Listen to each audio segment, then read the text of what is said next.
Awakening in the Inferno. Secrets of the Roman prison. You wake up. No bed, no light, no clock. Only cold stone beneath your back, and a stench that mixes rotting flesh, moss, and dried blood. Something is running down your forehead, warm, thick. You raise your hand. Blood. Not someone else's. Yours. You don't remember who you are. You don't remember what happened. All you know is, this place doesn't belong to your world. No cars, no phones, no artificial light. Just the slow drip of water echoing from stone above, like a living clock, counting down. Far away, a scream tears through the silence, then is silenced itself. You try to stand, but chains around your ankle drag you down.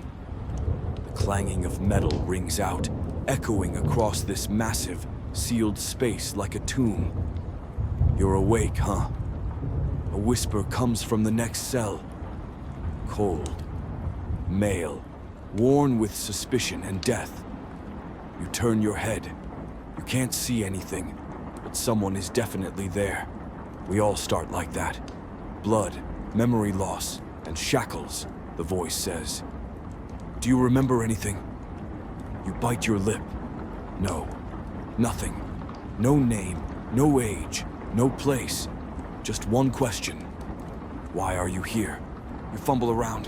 The walls are stone, solid, cold as a corpse. No windows, no door. This is a prison, you rasp. Not exactly. It's a pit.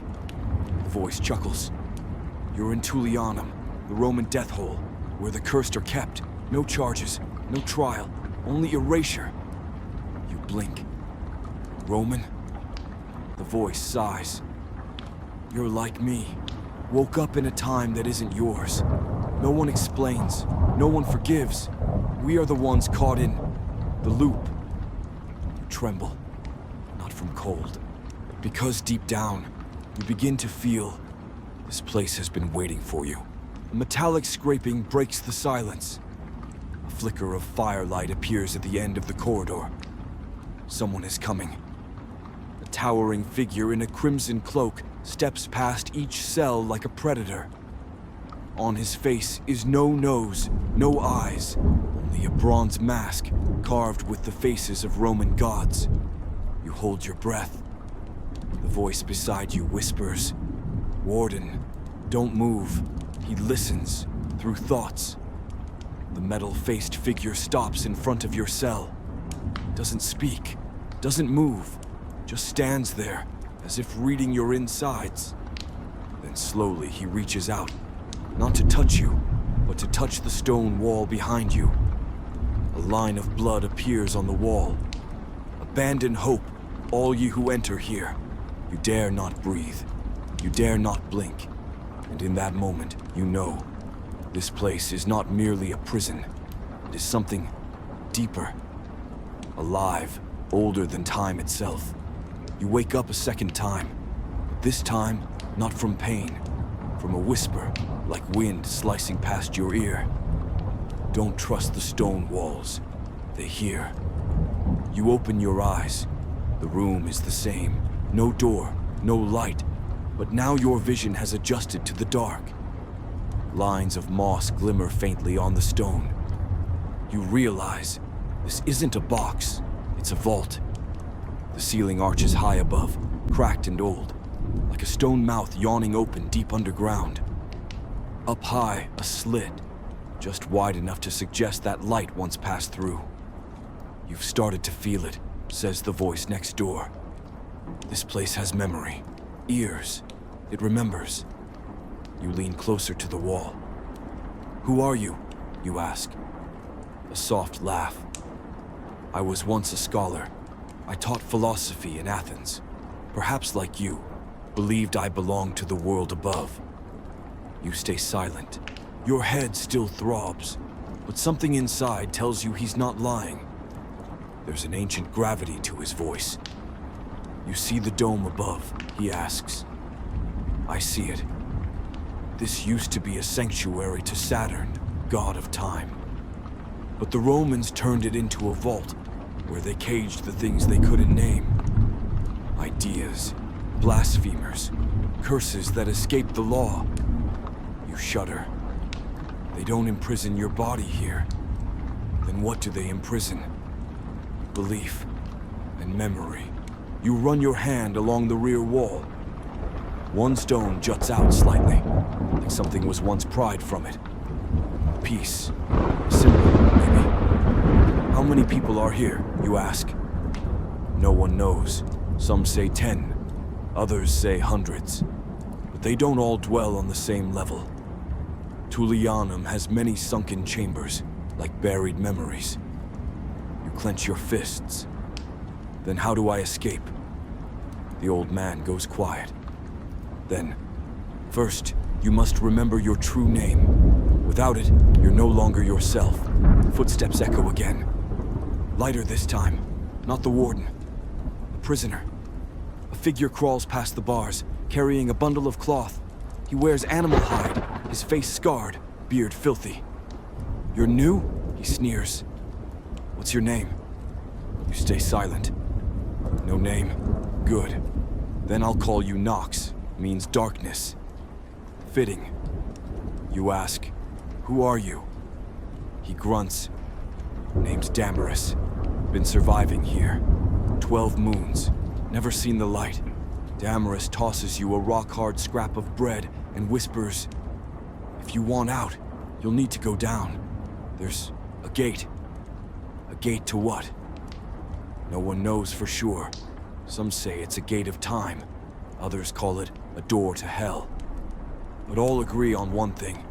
If you want through, you have to give something. Give what?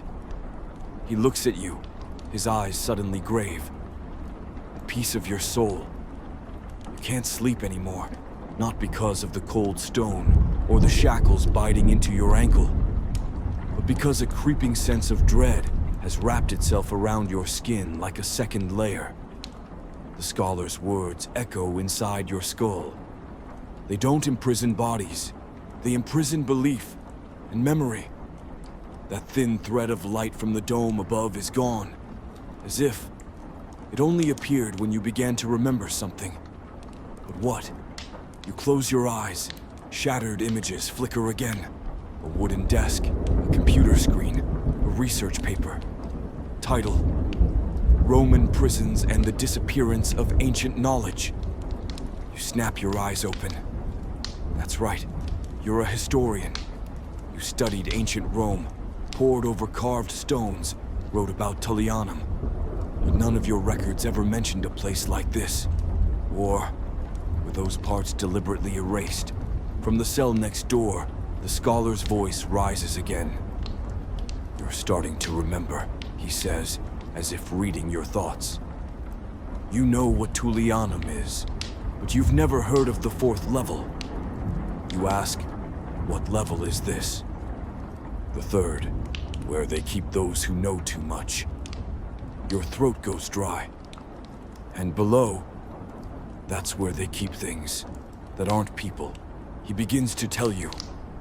Back in Nero's time, there existed a secret list of people silenced quietly, without trial.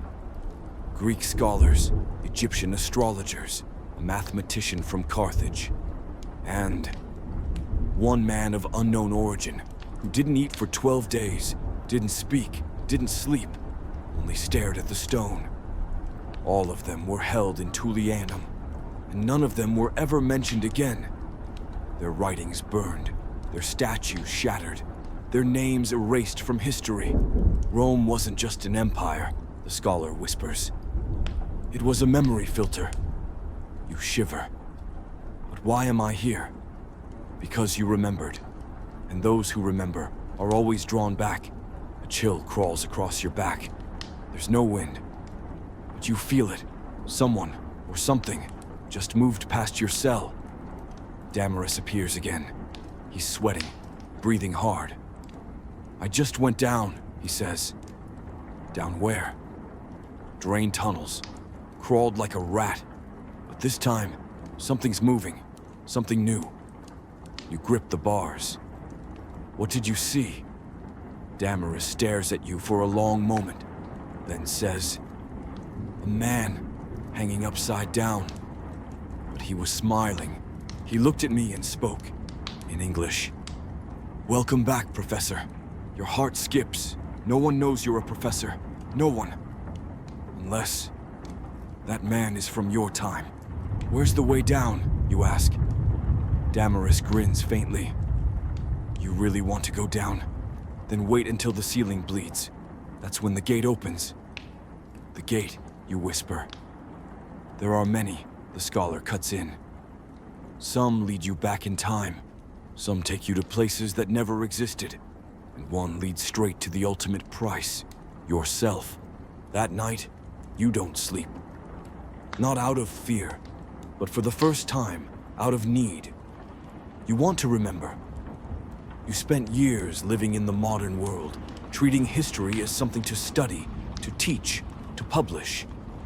But never did you think you would become part of it. A part no one recorded. A part someone made sure to erase. There are no nights in Tullianum. Only a relentless, absolute darkness. No moon, no stars, no rhythm. Time here doesn't flow. It presses against your chest like stone, as if failing to recall the last glimpse of sunlight means you too will be forgotten. You haven't eaten in 2 days, maybe 3. It's impossible to tell anymore. Damaris hasn't returned. The scholar has gone silent. And then, it begins. At first, just the sound of faint footsteps. Not steady, not heavy, not hurried. Dragging, as though whatever walks has no bones. The sound doesn't come from the hallway, but from within the stone walls themselves. You press your ear to the wall and there's a whisper, a child's voice. "Mama, I'm cold." A child. The voice is unmistakable, small, raspy, echoing from inside the rock. You back away. Your heart pounds like thunder. You grab a small stone you had picked up when Damaris last came. You tap it against the wall 3 times. The sound vanishes, absorbed. And then, the wall begins to bleed. Not much, just a thin, dark red line dripping from a high crack, no one knows from where. You stand up, inside the blood. Something moves. Images, almost. Eyes, watching you from within. You hear the child's voice again, this time a different one. "Why don't they remember me?" You whisper. "Who are you?" No answer. Only a lullaby, soft and ancient, begins to rise. A melody without language, soaked in sorrow older than Rome itself. Suddenly, light flashes. Not sunlight. Electric light. In that instant, you find yourself standing in a hospital room, cold and white. Someone in a lab coat injects something into your arm. A woman's voice says, "We're losing him again. Push EKG." You scream, "Where am I? Who am I?" And then it all vanishes. You collapse back onto the Tullianum floor, gasping. Your throat burns. Your heart drums like war. You feel true fear begins here. Because in that moment, you realize you were once part of some kind of experiment. And this prison, it isn't just a Roman relic. It is a convergence of reality and memory. Screeching sound. A gate opens down the corridor. A shadow passes. A headless figure in a crimson cloak. You don't move. It doesn't look at you. But you know it sees you. From the dark, the scholar's voice finally returns, calm and low.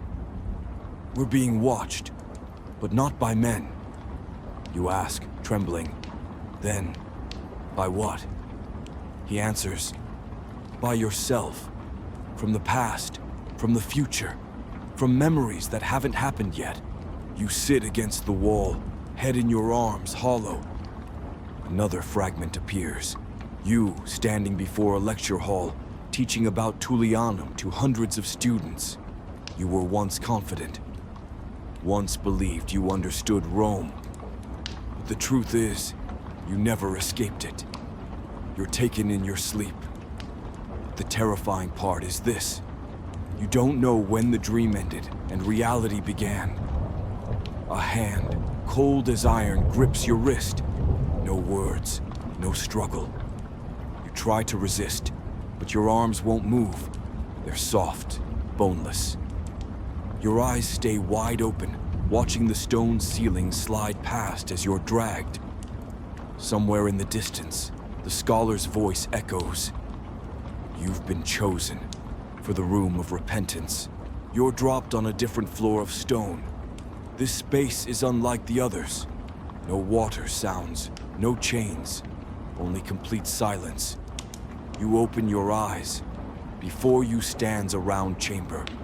The walls are lined with fractured mirrors, all cracked and warped, reflecting hundreds of versions of yourself, each one twisted in a different way. One with a swollen head, one with no mouth, one wearing a blood-soaked lab coat. And in the center of the room, motionless, the warden. He has no eyes, no mouth, no nose, only a bronze mask carved with the face of Janus, Rome's two-faced god of past and future. The air is glacial. You hardly dare to breathe. He says nothing, but you hear a voice, not through your ears, but from deep inside your bones. We do not punish the body. We rot the will. The mirrors begin to glow. A memory appears. You, standing in front of a conference, speaking about ethics in archaeology. A student raises a hand.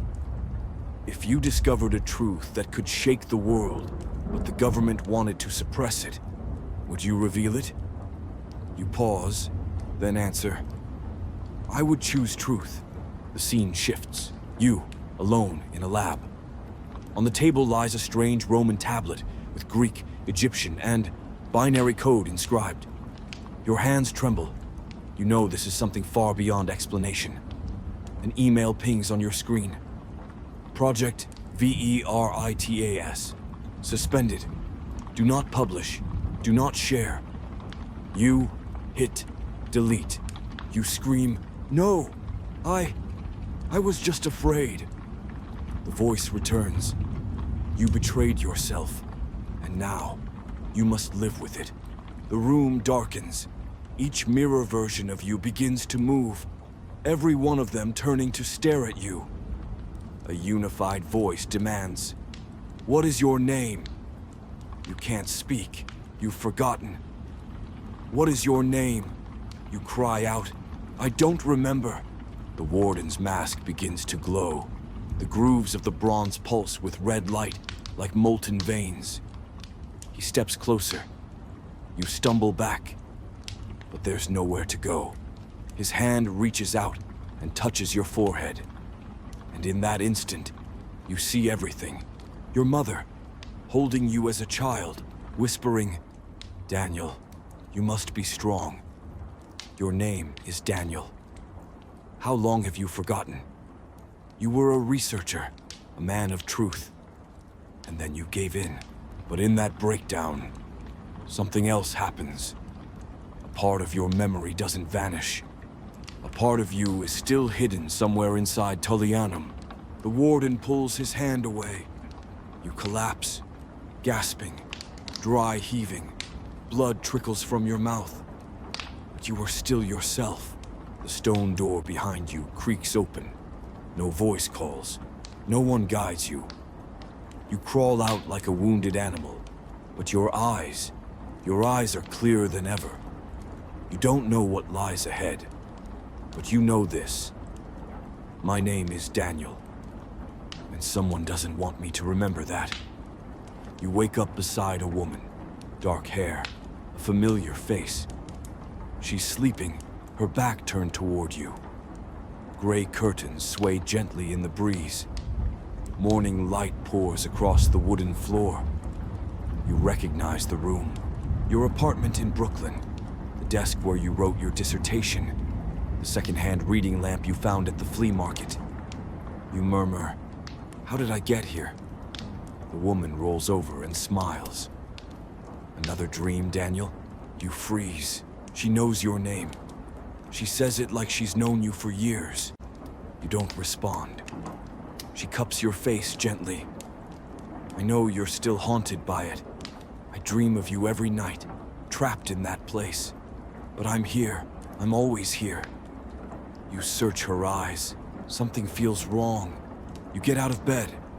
The air smells fake, like fresh plastic, sterile. You walk barefoot across the wooden floor. Your heel doesn't feel the usual grain, only a cold, too smooth surface. Daniel, she calls again. Her voice is clean, flawless, like a studio recording. You turn. The painting behind her flickers, then re-renders like a corrupted video frame. Your heart races. This is not Brooklyn. You whisper, "What's your name?" She smiles warmly. Lydia, your wife. Lydia Mason. But your mind is blank. That name never existed in your life. You remember your mother, your lecture hall, your research, but not Lydia. Daniel. She rises, placing a hand on your chest. The moment her fingers touch your skin, a chill shoots through you. From the contact point, glowing Roman numerals begin to form along your skin, etched like marble inscriptions. You recoil. Lydia's eyes blink, and for a second, you see Tullianum's stairwell reflected in her pupils. "You can't leave me," she whispers. "We made a pact." "What pact?" She points to the ceiling. A tiny crack is dripping blood, the same red from the prison walls. A single drop lands in the coffee cup on the table, dissolving into the liquid without a sound. You move to the window and pull back the curtain. New York lies beyond. Streets, cars, traffic lights. But nothing moves. The whole city is frozen like a diorama. In the distance, the Statue of Liberty faces away from you. Lydia's hand touches your shoulder. "Don't look, Daniel. It's safe here." You turn. The apartment stretches, walls extend, ceilings rise like a widescreen glitch. Posters about historical research peel away, revealing beneath them ancient stone blocks. A sound echoes in from nowhere. Clank, clank, clank. Chains hitting stone. Tullianum's sound. "This is a trap," you whisper. "My memories are being rewritten." Lydia grips your hand, her nails icy. "Because you asked them to. You begged to forget. Remember? A flash in your mind. A sterile research facility. You sign a consent form. Project VERITAS. Submit traumatic memory in exchange for peace. You shove Lydia away. She falls and shatters into thousands of glowing triangles, floating briefly, then vanishing. The apartment shudders. Cracks split the walls, revealing ancient pillars. From those cracks, sewer water seeps in, thick with sulfur. You scream, "I'm Daniel. I will not trade truth for illusion." A wooden door appears, suspended midair, etched with Janus's sigil. The bronze handle drips blood. Above it, a Latin inscription, Memoria est carcer. Memory is a prison. You grab the handle. Your pulse thunders. Memories swirl. Your mother's voice, the glow of fluorescent lights, the clatter of keyboards, twisting together, trying to leave you. You force yourself to recall Brooklyn's street name, your advisor's name, your birth date. You anchor them. You turn the handle. The door opens into a stone tunnel, the same one Damaris once described. Cold water touches your ankles. You step forward, each footfall heavy as marble, because behind you, Lydia's voice echoes, distorted and layered. "Peace, Daniel. Just forget. You owe us." You don't look back. Along the tunnel walls, torchless flames ignite, casting light on faded frescoes. Greek philosophers bound in chains, holding their own brains. A Carthaginian mathematician drawing circles in blood, At the end of the tunnel stands a flat slab marked with binary code and a carved Greek sigma. You place your palm on it. Symbols glow, and the stone slides open, revealing a staircase descending into black.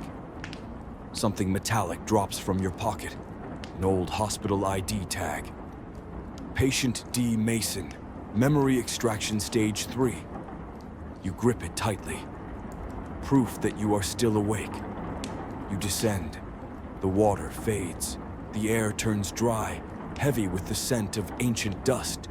Ahead, a massive circular chamber emerges.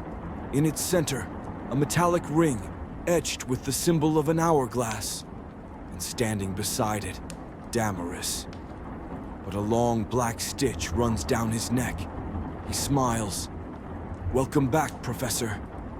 Torches flare along the walls, revealing countless archways leading even deeper. Half real, half unreal. Daniel, you realize this is the reckoning. Either descend to recover the truth, or lose the last piece of your soul right here. You and Damaris step through the metallic ring and into a narrow corridor, damp and carved from cold stone. The air smells like decayed parchment. There are no torches, but lining the walls are glowing inscriptions, half Greek, half something resembling encrypted code. They used this path to transport things that couldn't survive the light, Damaris mutters. Things like what? Memories, in physical form.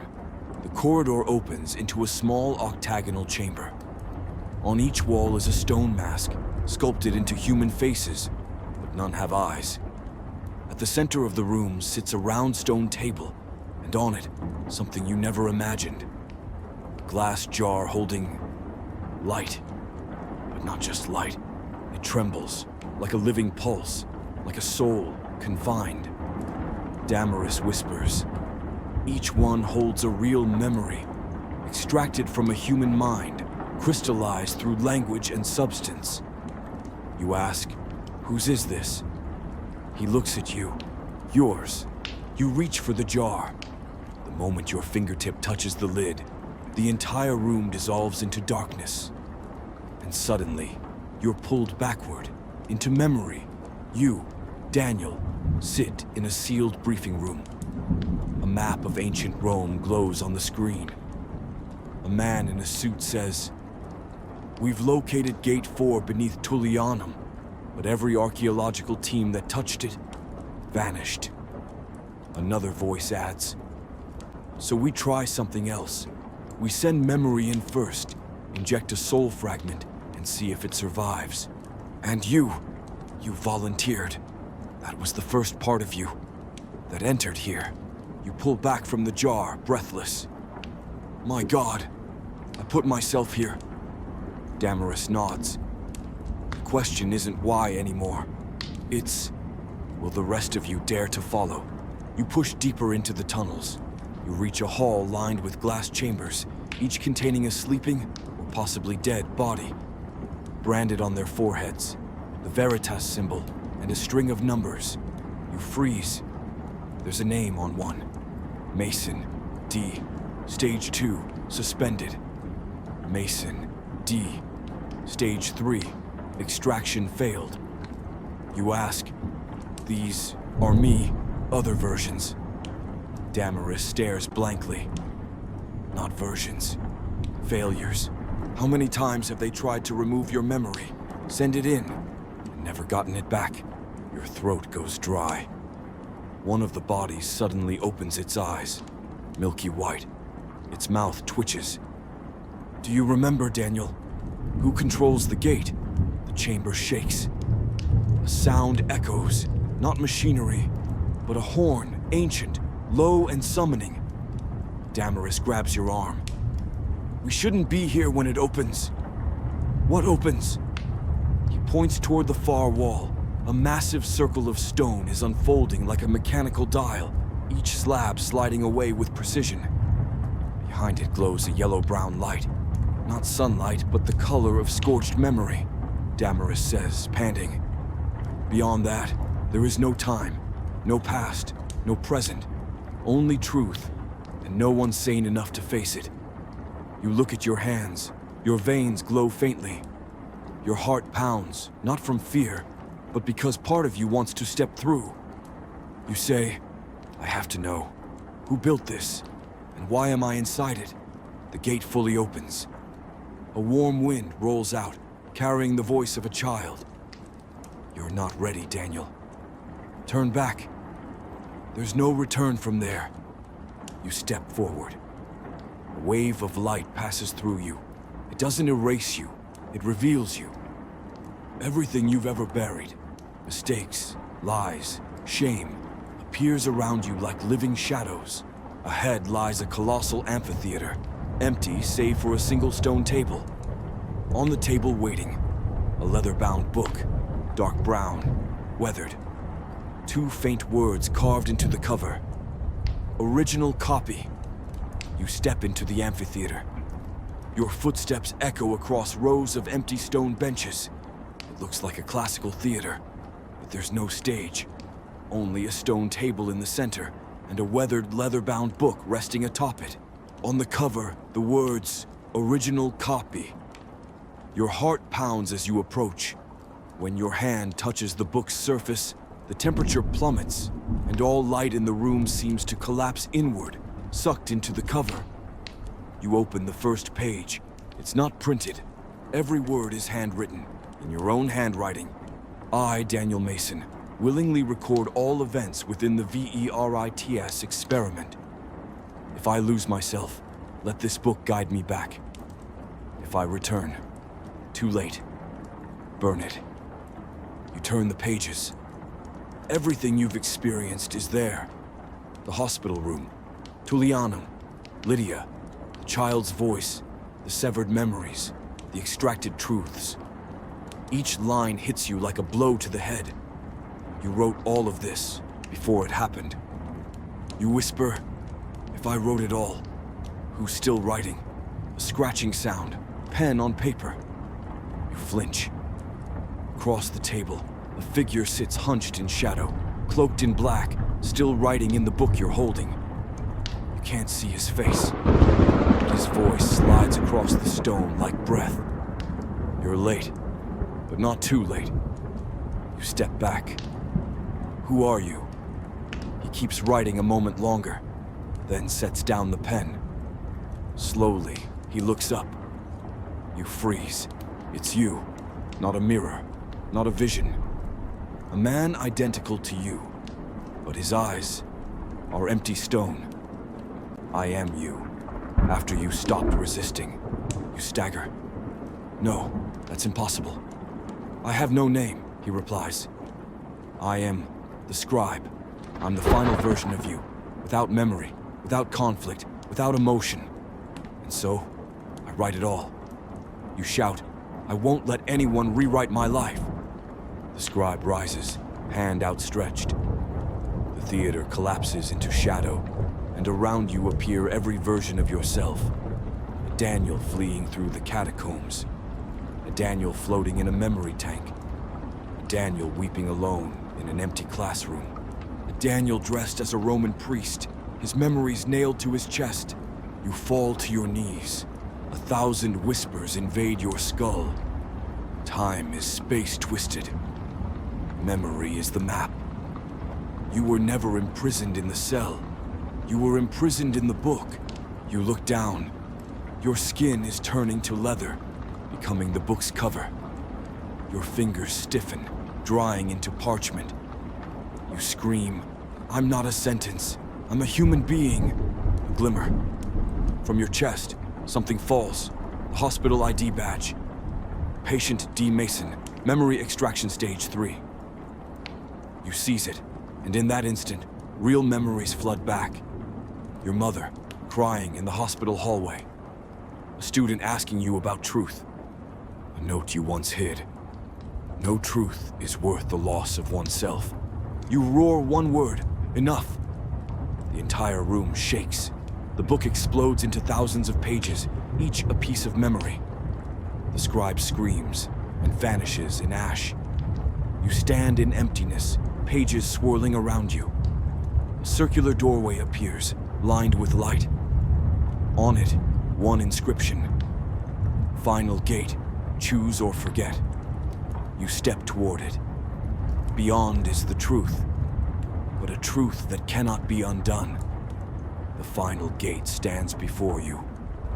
Unlike any you've seen before, it breathes. Its glowing rim pulses like a heartbeat. The surface isn't solid. It ripples like water, reflecting blurred images. Your mother's face, children's laughter, lecture halls, lab lights, lullabies. A whisper rises from somewhere deep within you. Step through, and your memories become scars that never heal. Turn back, and you'll forget, and you'll be at peace. You stand motionless. In your hand is the hospital badge, your only proof of identity, Daniel Mason. Faded words on the tag read, Stage 3, memory may not fully recover. Behind you, the pages of your memories still circle, real fragments, untouched by distortion. But they're fading. You know, if you don't decide now, they'll disappear forever. You take one step back. Suddenly, someone appears behind the gate. Lydia. She looks whole now. No more glitches. No more echoes. She smiles gently. If you come through, I'll be here. But I only exist if you choose to remember me. You turn. Damaris stands at the end of the hallway, head bowed. I chose to forget, he says. And I lived, but I was no longer me. You still have time. I don't. You look down at your hands. They're beginning to peel, layer by layer. Not painful, but empty. You understand now. The choice isn't between life and death. It's between living with yourself or living without yourself. Another voice speaks, inside your head, but not your own. If you keep your memories, you'll never live an ordinary life again. You'll know the truth about history, about the nature of time, about doors humanity was never meant to open. You'll become a living fragment, claimed by no one, belonging nowhere. You ask calmly, and if I forget, you'll live peacefully, maybe find love, maybe not. But there will be no pain, and you'll never know that you once remembered. The gate opens, light floods the room. You see yourself, a smiling version, living a simple life. Friends, breakfasts, no ghosts, no burdens. You think maybe that is happiness too, but then you remember the scribe's face and realize if you surrender the truth, you'll one day become someone else's ink. You grip the badge tighter, take a step back. I won't choose what's easy. I choose truth, even if I carry it alone. Lydia smiles. She touches your chest and dissolves into light. You step through the gate. There's no crash, no explosion, only silence. As if the world holds its breath to witness your decision. And then you fall. Not down, but through. Hundreds of layers of reality, each a moment of forgotten history. Rome murdering its own intellect. Children stripped of memory, turned into tools. Manuscripts burned, yet their souls never dying. Finally, you land. No more Tullianum, no corridors, only a simple stone room and a mirror. You stare into it. The face is still yours, but the eyes have changed. They remember. On the wall, an inscription you understand instantly, for the first time. Veritas, liberabit te. Truth shall set you free. You sit down. Before you, a blank page, no voices, no supervision, no erased memories. You pick up a pen and begin to write yourself back into the world. You open your eyes. No more cold stone, no more chains, no more darkness. Instead, white light, so bright it stings. You hear machines, monitors beeping, soft voices, and a name. Daniel, if you can hear me, move your finger. You try. Your finger twitches. The room erupts in quiet gasps. You're lying in a modern hospital room. Clean, sterile, white. Sunlight filters through the window to your right. For the first time, the sun feels real. Doctors stand around you. Closest is a woman, eyes red, holding back tears. She whispers, "Do you remember me?" You look at her, pause, then shake your head. She smiles, sadly but not surprised. "My name is Leah. I was your wife, or I was, in a version of you that chose otherwise. They run tests, scan your brain, measure reflexes. The diagnosis, cognitive function above normal. But you say nothing, not because you can't, but because you don't know where to begin. 3 days later, government agents arrive. A man in a black suit hands you a sealed folder. On the front, Veritas, classified under National Security Protocol, Code 903. He says, "We've shut down the facility. What you remember, best kept to yourself." You ask, "Did anyone else survive?" He's silent, then replies, "Some things are meant to be remembered by only one. You're discharged. No guards, no trackers. You choose a small cabin in the mountains where no one asks questions. You read books, but they all feel incomplete. You watch films, but the characters feel hollow. You listen to historians speak, and you nearly weep, knowing what's missing. You begin to write, not to publish, not to prove, but to preserve, for the day someone else trades themselves for the truth. You write by hand, on real paper, never online. One day someone knocks, a young man, nervous, glasses fogged. He says, "I dreamt of a stone chamber, a light, a crying child, and a book. It had your name on it." You stare at him, silent. You ask, "Do you remember anything else?" He replies, "I think I used to be someone else." You invite him in. Pour tea, open a drawer, pull out a thick stack of old papers, no title, no author. He reads the first few lines. His eyes widen. You say, "If you keep reading, there's no going back." He nods. Outside, the sun begins to set.